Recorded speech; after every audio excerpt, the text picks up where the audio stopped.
Okay, so you want to own a dog.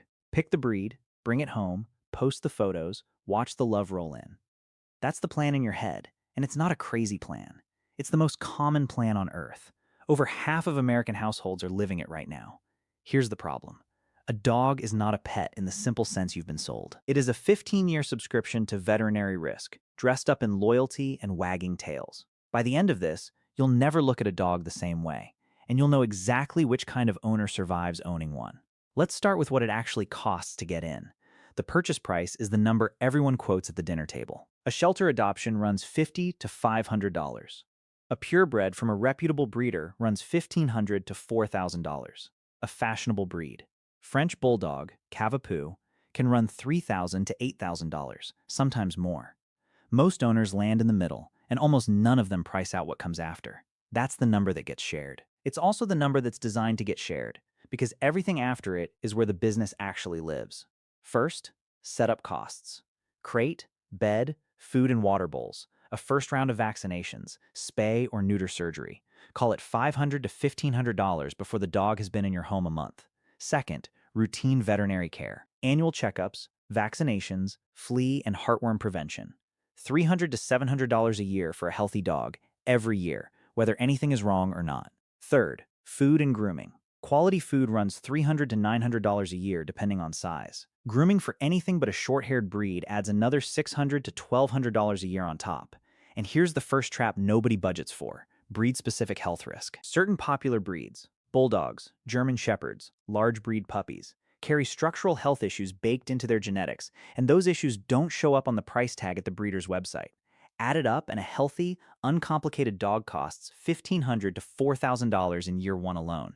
And we haven't talked about a single emergency yet. So what did you actually buy? Not a simple companion in the way the ads show it. What you bought is closer to a long-term insurance policy you're required to self-fund, with a beneficiary who can't tell you when something's wrong until it's already expensive. Think of it less like a purchase and more like signing a 15-year lease on a family member who occasionally requires unscheduled surgery. That's not a pet. That's a standing medical bet you make every single day. Now let's follow the money that moves every single month, because this is where the real business hides. Food and basic care. $600 to $1,500 a year depending on size and quality. The steady baseline, never optional. Veterinary care. Routine visits run $300 to $700 a year, but a single emergency, a swallowed object, a torn ligament, a sudden illness, can run $2,000 to $6,000 in a single visit, the kind of bill most owners have never budgeted a single dollar toward. Pet insurance, increasingly common, running $30 to $70 a month.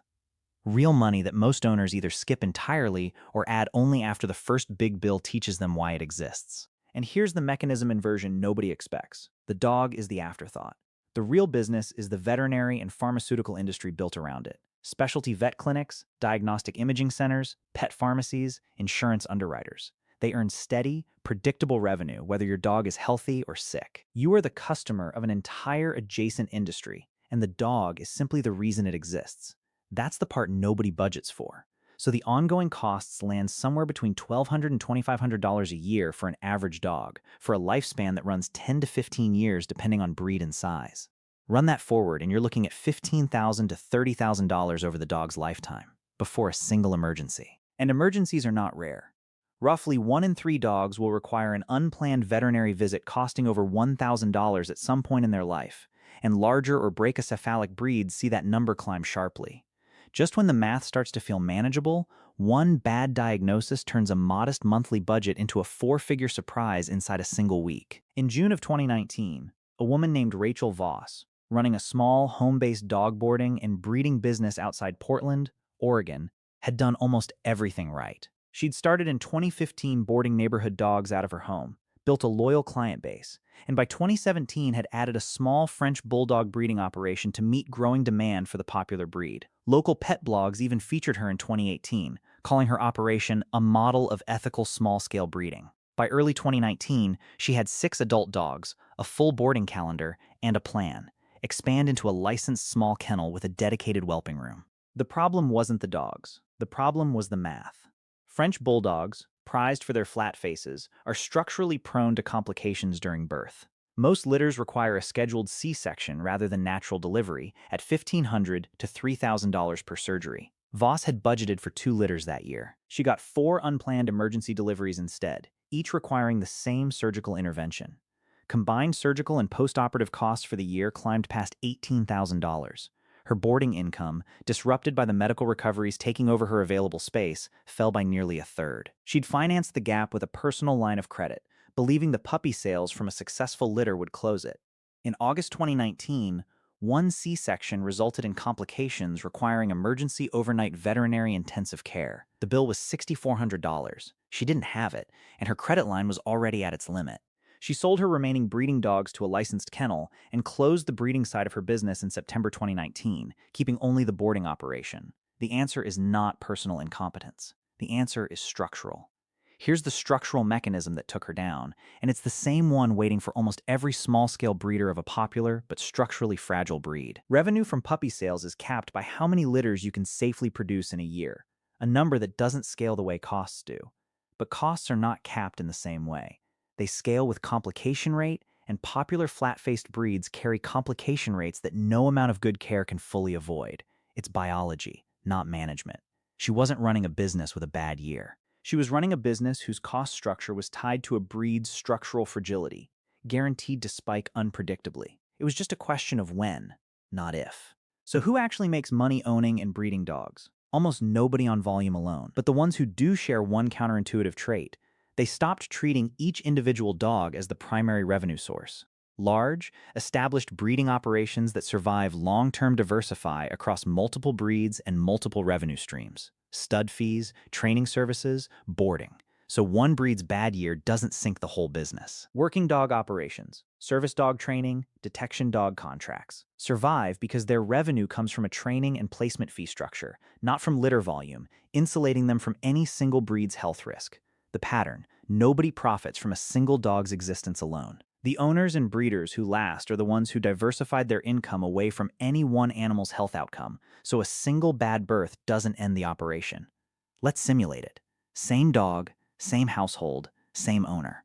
2 different years. The good year: food and basic supplies run $900. Routine vet care, 2 checkups plus preventatives, comes in at $500.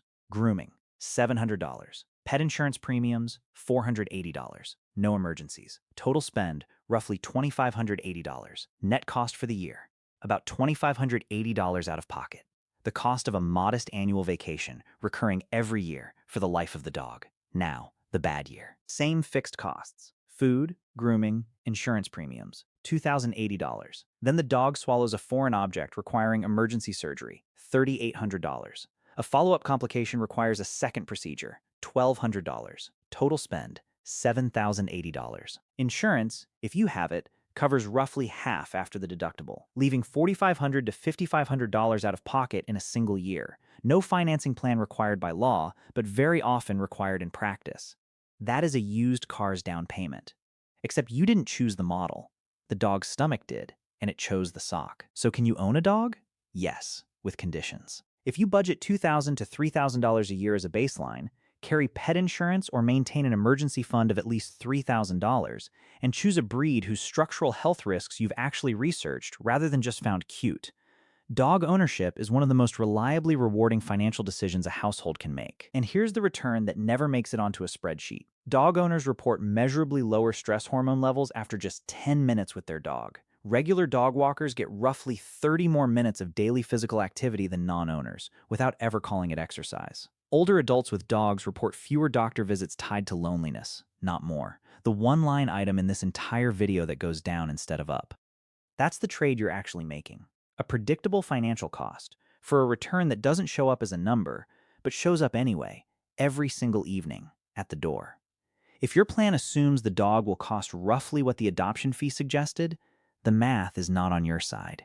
It was never on your side. It wasn't on Rachel Voss's side either, and she did almost everything right. But ask most owners, years later, whether they'd do it again, and the answer has nothing to do with the math at all. You didn't bring home a 15-year expense. You brought home the only thing on this channel's ledger that loves you back, and it was worth every unbudgeted dollar.